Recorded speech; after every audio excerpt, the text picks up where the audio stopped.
De cascadeur à homme paralysé, on vous raconte la dramatique histoire de David Holmes.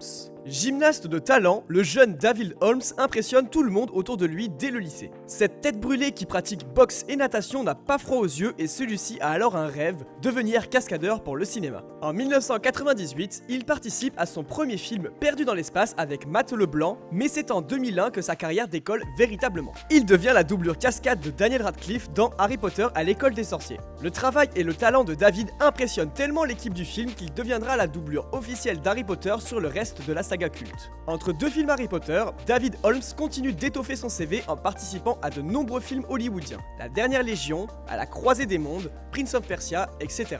Autant dire qu'il n'est clairement pas du genre à se reposer. Mais cette carrière qui ressemble à un conte de fées va soudainement connaître un bouleversement dramatique. Nous sommes en 2009 sur le tournage d'Harry Potter et les Reliques de la Mort, première partie. Et c'est lors d'une répétition d'une scène emballée dans les studios de la Warner que survient un tragique accident. La cascade devait être simple, mais alors que David Holmes est projeté contre un mur après une explosion, celui-ci chute lourdement sur le sol.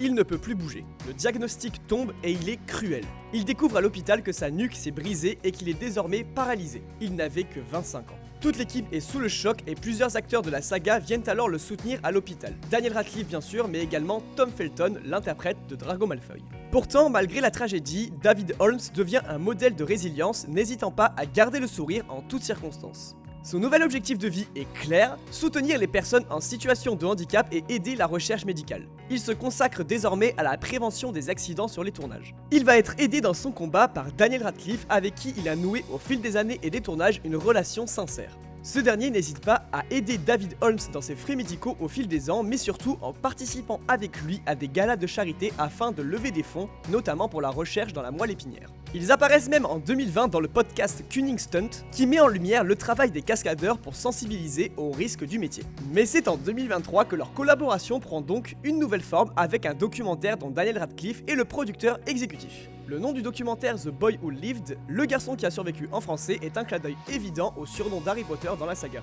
Et au vu de la bande-annonce, le documentaire promet de mettre en avant le travail et la carrière de David, ainsi que de montrer l'incroyable personnalité de cet homme, toujours positif, souriant et blagueur, malgré son tragique accident.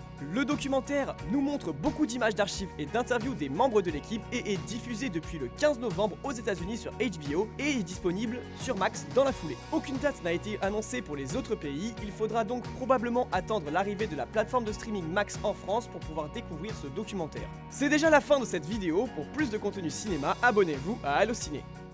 I've had such a crazy life. Such highs and such lows. But I was able to find light in the darkest of places.